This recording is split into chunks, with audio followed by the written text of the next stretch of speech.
to melt it, but just to make it soft enough to be piped.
I only added one. The thing is, I would get confused, which is what, so I just added one. It's still be easier. We can give you this for tasting as well, if you want. So now, while that is chilling, again I'm going to melt the white chocolate for the covering. Up till now, do you have any doubts? Simple. I wanted to do it that way so that otherwise it should not seem like very hi-fi, no? Something that you can't do.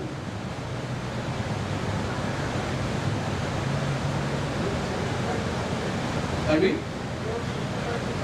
Thank you so much.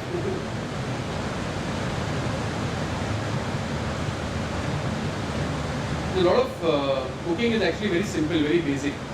The reason that I could understand this is because the people who invented chocolate making made it simple to understand.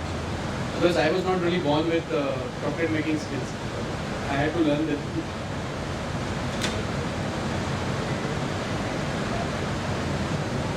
The problem is that our cooking in general is a little complicated.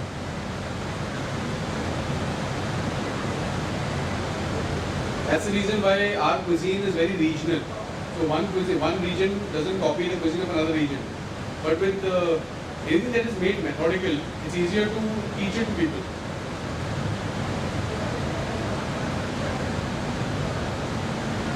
Again, as much as you can, keep your area clean.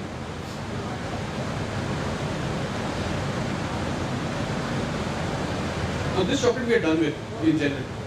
So we don't really need to use it. In the event that you were using it, you can, what normally happens is, a lot of people use this chocolate for ganache. So the ganache I made earlier was with a fresh chocolate from a packet. So instead of using that chocolate, what we use for ganache normally is the residual chocolate, the remainder.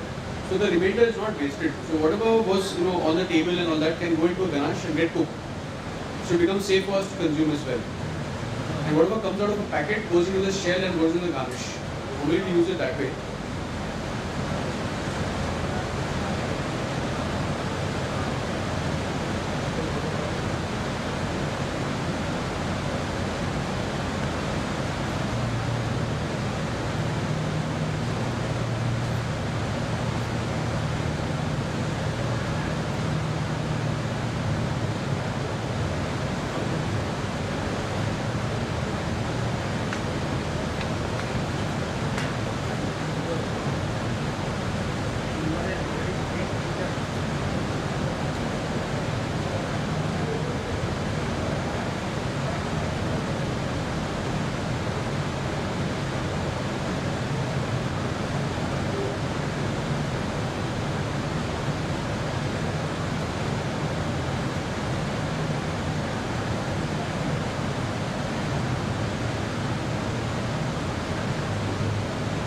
Again, mix it up nicely so that there are no lumps, no little, little particles will usually cause that lump in the mouth. So only put it in the mouth, you get a bite only full of white chocolate, which is not really very appealing. So you just make sure you mix it up really well.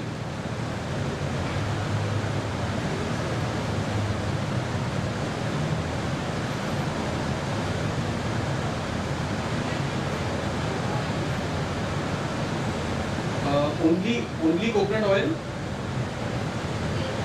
Yeah.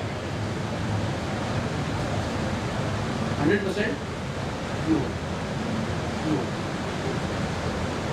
What happens with oil is very loose in terms of viscosity. So the viscosity of oil and cream is not similar. So what is the purpose of adding coconut oil?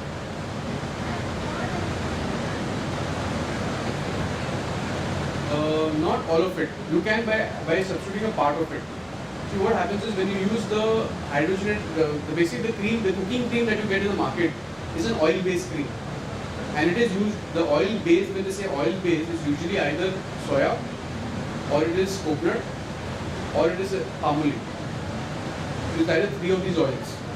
So the fundamental concept, what you're saying, is practically used in the application when you basically put in cooking cream, but full oil not possible. I would not. Please.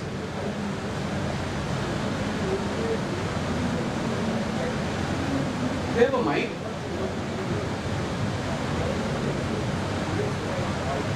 If we just use the mic, it would be easier. It would be good for people to know.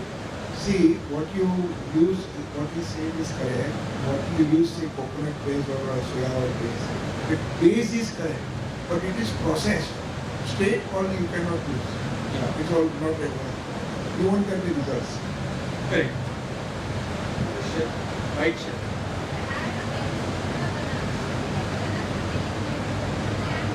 But what is the...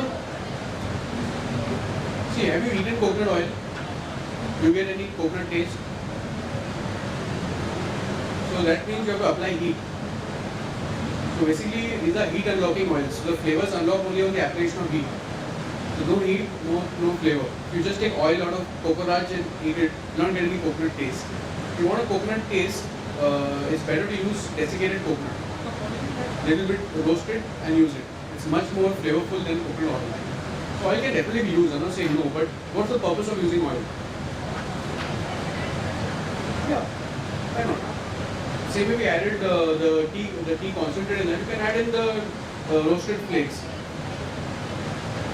It will be like, I'll give you a very good example. Yeah, I just want to finish this. I wanted to finish before it sets.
wastage here. Put it in. This remainder you can again use up for next batch. So if you're working on a dirty surface and you had dark chocolate from before and you threw this chocolate on this, you get a mix of that dirt. You'll have dark chocolate and the white chocolate and it will mix up. So it's always better to work on a clean surface for that reason as well.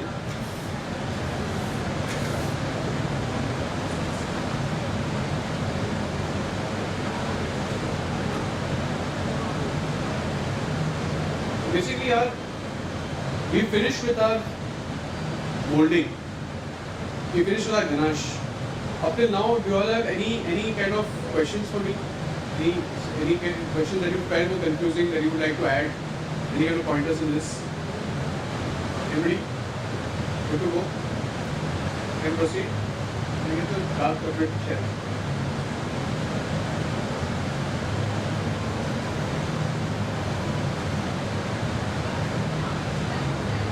Ten minutes. So it should be actually till it unmolds. And once it unmolds, it's good to go. So you can use the same duster.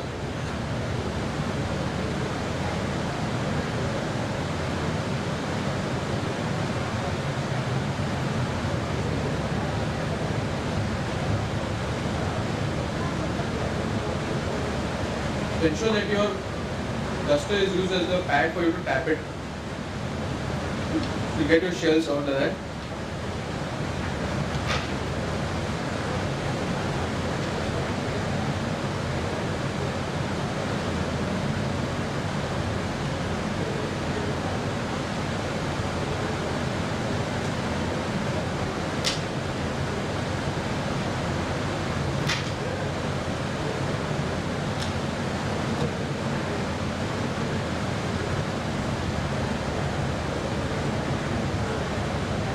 See? You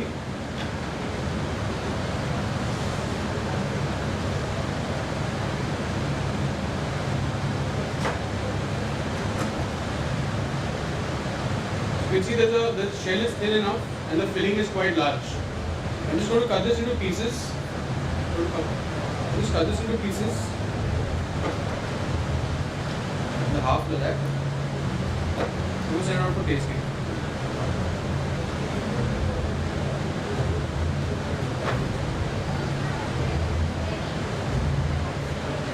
Yeah, refrigerator.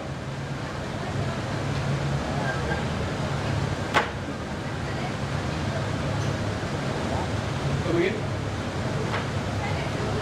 Yeah. Yeah. Yeah, if you see, chocolate is very delicate. So with chocolate what happens is you cannot afford to put it subject into a lot of temperature difference. Maximum you can do is you can do 2 temperatures with it. So if you keep subjecting it to temperature differences, you will get a product called an emulsifier. We have a product called as an emulsifier.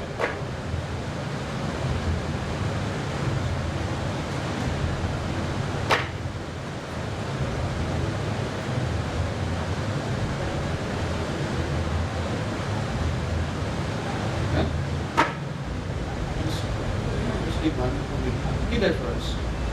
Just pass this on to everybody. Please grab one half and just have a taste of it. Just want to taste it. Have a see. Have a taste.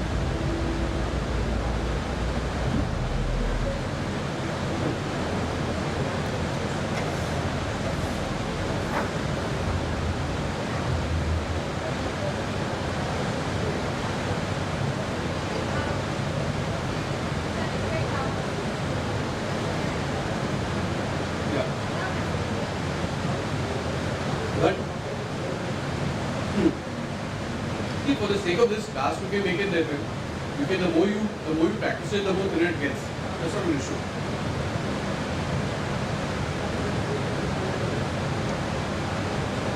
But you get the coffee flavor in the filling. That's what is required. The shell can be made thinner, can be made distinct, given clinical conditions. You can definitely go ahead and work on that. But the filling taste has to be very, very pronounced.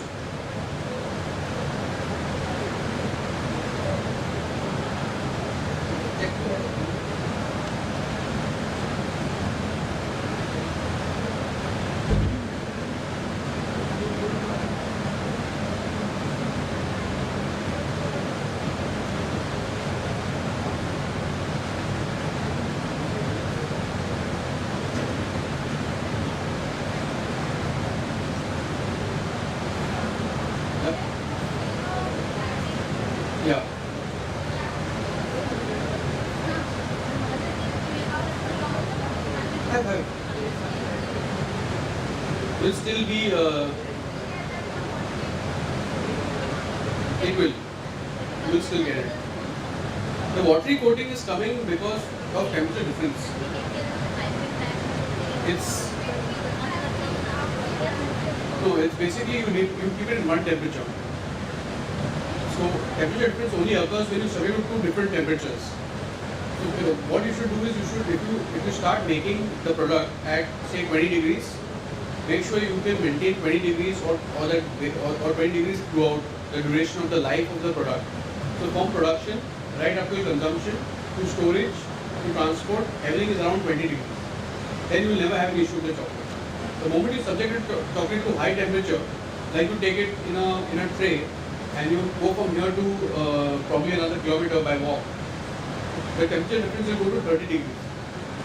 When you wrap it, there will be internal heat which will build up inside. That will boost up the temperature further. Then when you go there and you put it down, and then you again refrigerate it there, that you will have a condensation in the chocolate and you will get cracks on the chocolate. Classically happens when you import chocolate. If you've been to Switzerland or you've been anywhere to Europe and you purchase chocolate from there, you come back here, it will be liquid. When you put it in the fridge and take it out, you'll see all white bloom. That's called bloom on the chocolate. So that white netting will happen on the chocolate. The reason that happens is because the chocolate has expanded and when it contracted, it has released the fat. So that fat is what creates the bloom. It is not fungus. It is just a difference of temperature that creates that. That doesn't normally happen doesn't happen that much with soy lecithin. So soy lecithin is present as an emulsifier in our compound chocolates. So it doesn't happen that easily, but it still will happen. If you can subject it to lesser temperature differences, it's a winner.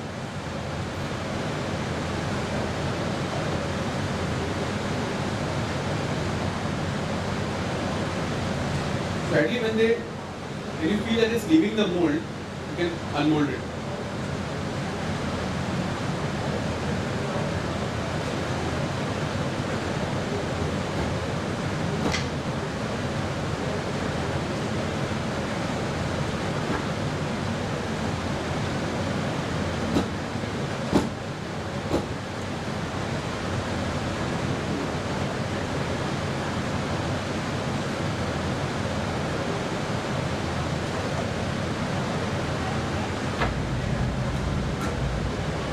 This also you can see there's quite a lot of filling, quite a thin shell. So you can work with it both ways that way.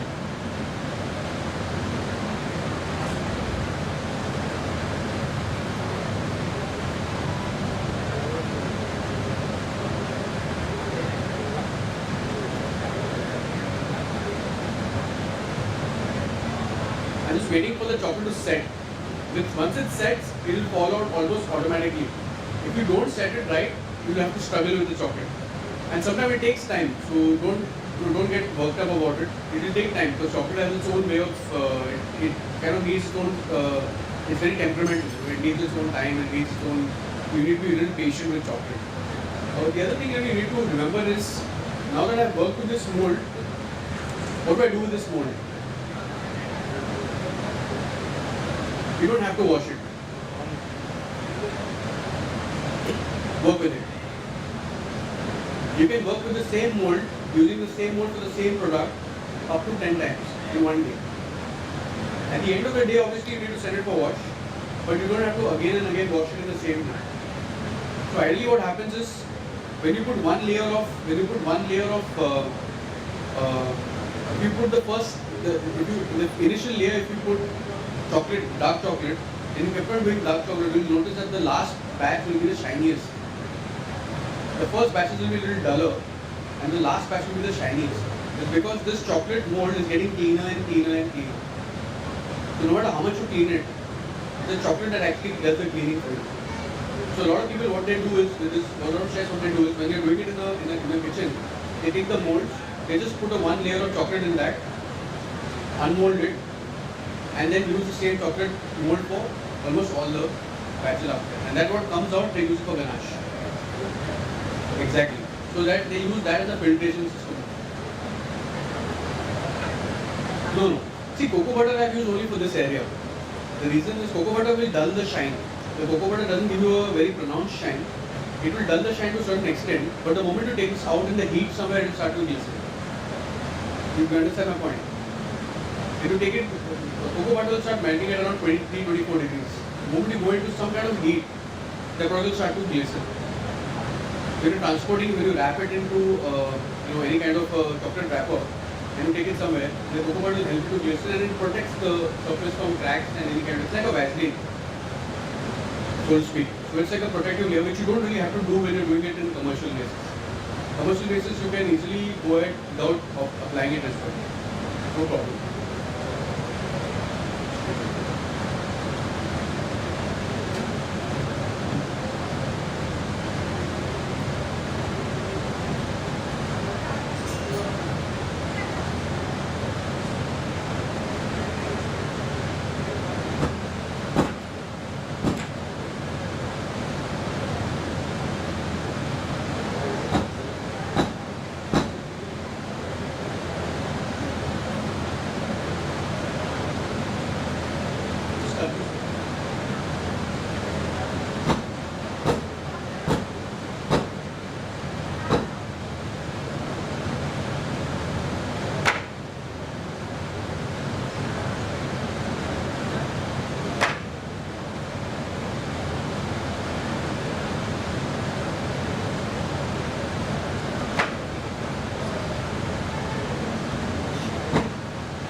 This is a little extra set. So when it's a little too hard in the freezer also it clings onto the mold. Just leave it outside for some time. It's good you see this. So you leave it out for some time or just warm the mold a little with your hand, it will release.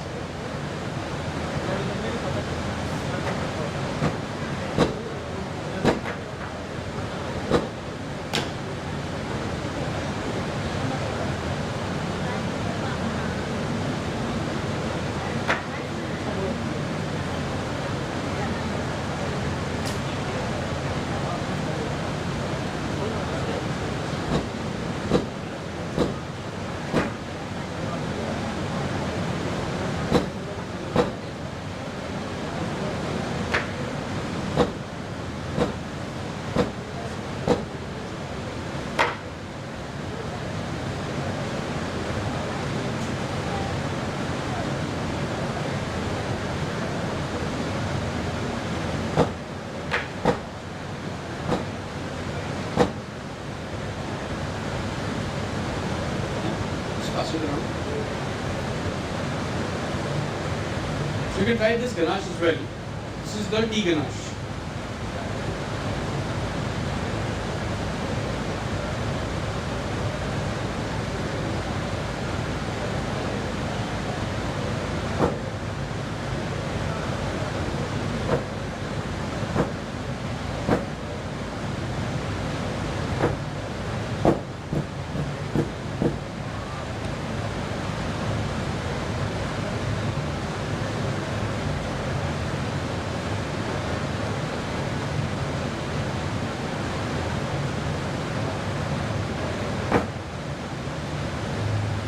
Leave it there for some time. When it gets a little warmer, it will come out. How's the tea ganache? Get a good tea taste, concentrated tea taste. Get it? Pardon me? Better. Let's see, that's up to you. This is stronger. Coffee is stronger. This is milder.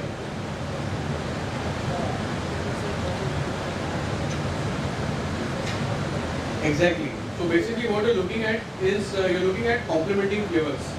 So basically coffee and dark chocolate will go together. Coffee will actually go best with milk chocolate. Milk chocolate accentuates coffee more than dark chocolate. Dark chocolate gives you that, we prefer that bitterish coffee taste. But the cafe latte taste will come with the milk chocolate. Sure. I'll pass it around.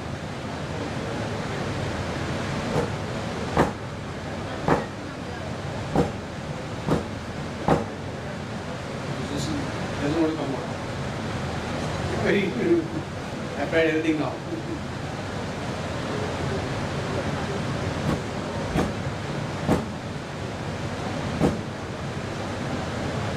try to squeeze him out.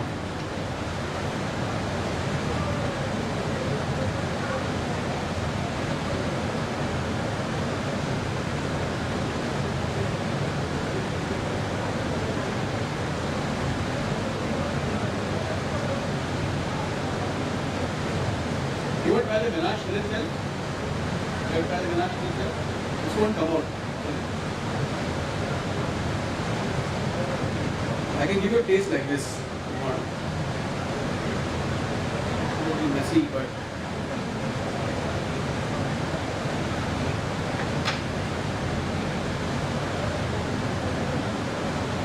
you just pass it through.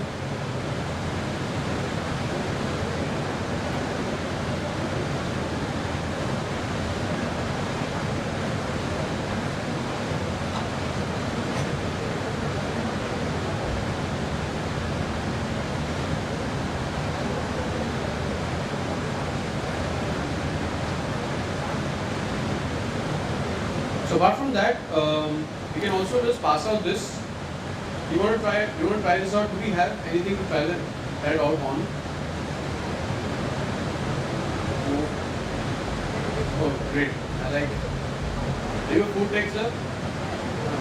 That's right.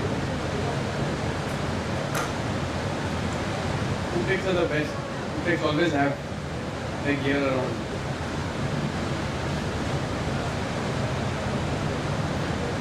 I'll just pass this around. Just take a look at it.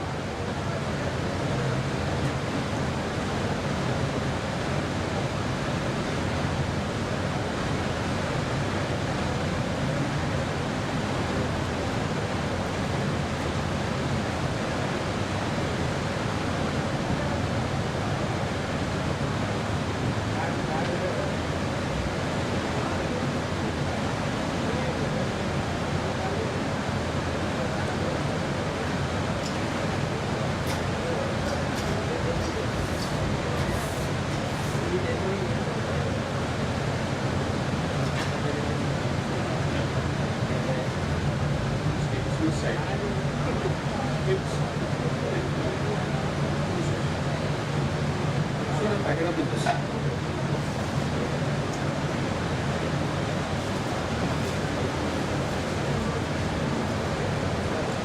Keep on with it.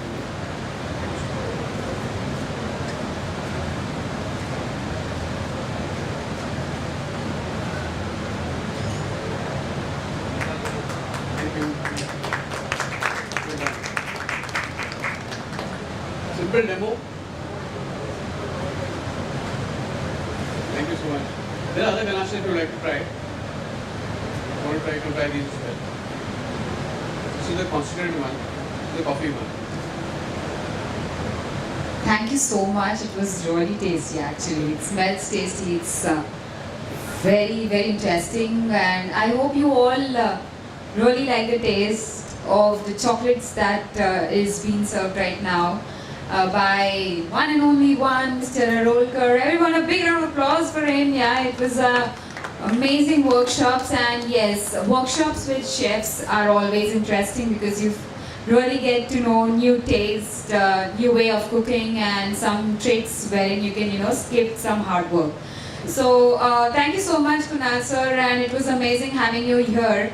We have our organizers coming in here to felicitate you with a memento and a bouquet and a very cute gift out of this 4th World Tea and Coffee Expo 2016. So I request Preeti ma'am to please kindly come here at the conference room and felicitate Kunal sir here on stage.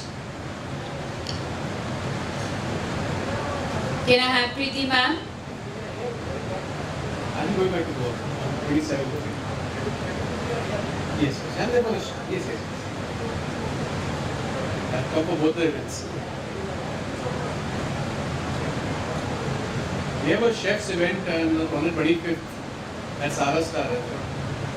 It's just a chef's connect event where all the chefs get together and discuss chef-related things. It's just happening. We just want to bring it up. If anybody interested can anytime visit Sarah Star.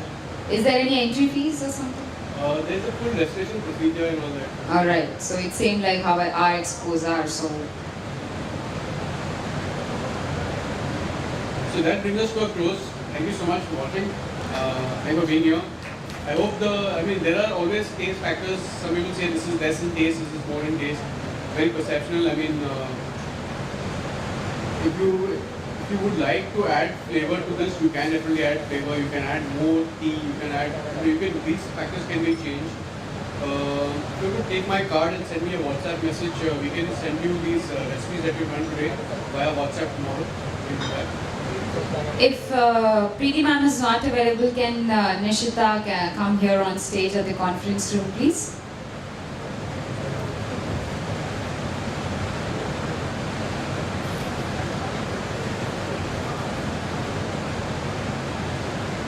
It's time to come here at 4th edition World Tea and Coffee Expo 2016. Thank you. Thank you, sir.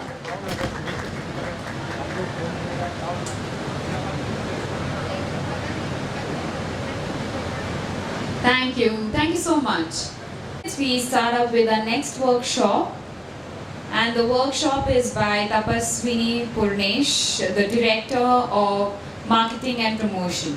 So we start the next workshop in next 10 minutes.